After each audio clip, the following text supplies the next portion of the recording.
La commémoration du 26 avril, c'est pour se souvenir des victimes et des héros de la déportation. La commémoration du 8 mai, c'est la fin de la Deuxième Guerre mondiale et la libération des camps de concentration.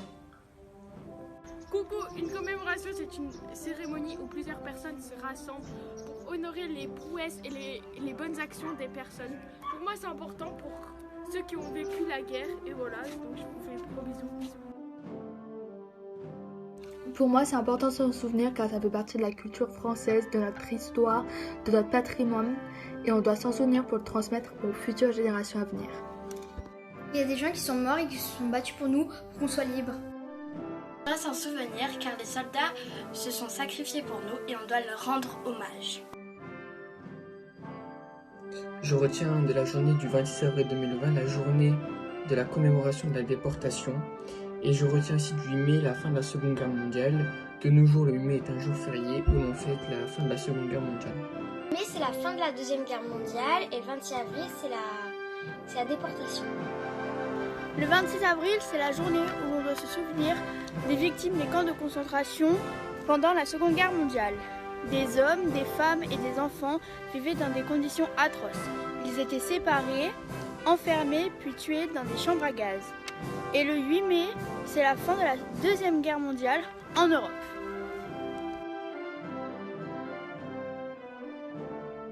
Les anciens peuvent nous raconter leur histoire. J'aimerais que les anciens nous racontent. J'aimerais que nos anciens nous racontent. Comment avez-vous vécu la guerre? J'aimerais que nos anciens nous racontent. Oui, j'ai une petite question. Je voulais savoir si le 8 mai 1945, je voulais savoir la réaction du peuple français, si tout le monde est sorti en ville et tout ça, si tout le monde était soulagé. Je voulais juste savoir ça, si on avait encore des craintes. Et j'aimerais bien que nos anciens nous répondent à cette question.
Chers tous, élus, présidents et représentants des associations d'anciens combattants, de l'UFAC, de la British Legion, de la police, de la gendarmerie et des sapeurs-pompiers, mesdames et messieurs, chers jeunes, et je remercie particulièrement ceux qui ont contribué à cette commémoration en vidéo. Ce 8 mai 2020 est singulier. Ce 75e anniversaire de la fin de la Seconde Guerre mondiale se commémore en pleine pandémie qui frappe elle aussi le monde entier. Le 8 mai 1945, le Troisième Reich, l'État allemand nazi, capitulait sans condition. La Seconde Guerre mondiale constitue le conflit armé le plus vaste que l'humanité ait connu. 100 millions de combattants, 61 nations, 62 millions de personnes tuées, majoritairement des civils. Ce conflit planétaire n'opposa pas seulement des nations, ce fut surtout la plus grande guerre idéologique de l'histoire. D'un côté, l'Allemagne nazie et ses idéaux génocidaires, soutenus par les forces de collaboration, et de l'autre, une autre vision, une vision humaniste, fraternelle et démocratique, menée en France par la résistance intérieure, qui sera un acteur essentiel de la victoire. Aujourd'hui, nous nous devons de rendre hommage aux soldats, mais aussi aux résistants, aux héros, et héroïnes qui ont tout risqué pour sauver un enfant juif, qui ont choisi de mourir plutôt que de trahir, qui ont mis en danger leur vie pour en sauver d'autres.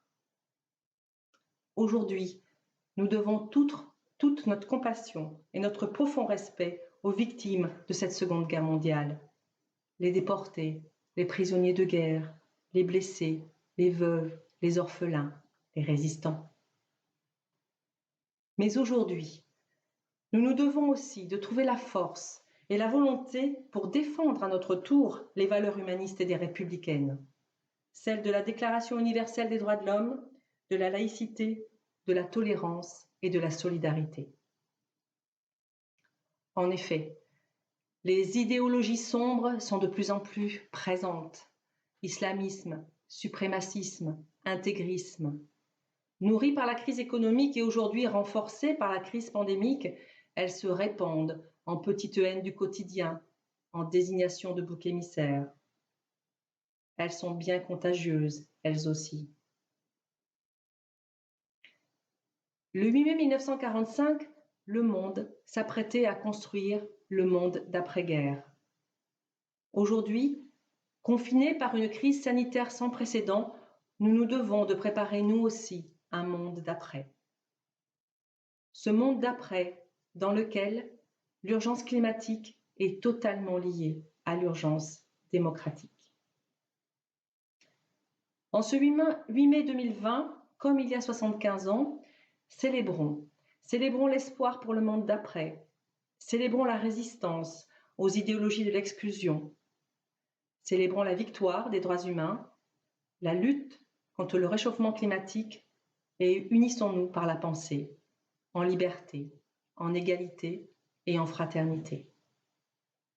Vive la République, vive la France, vive l'Europe et vive la planète Terre.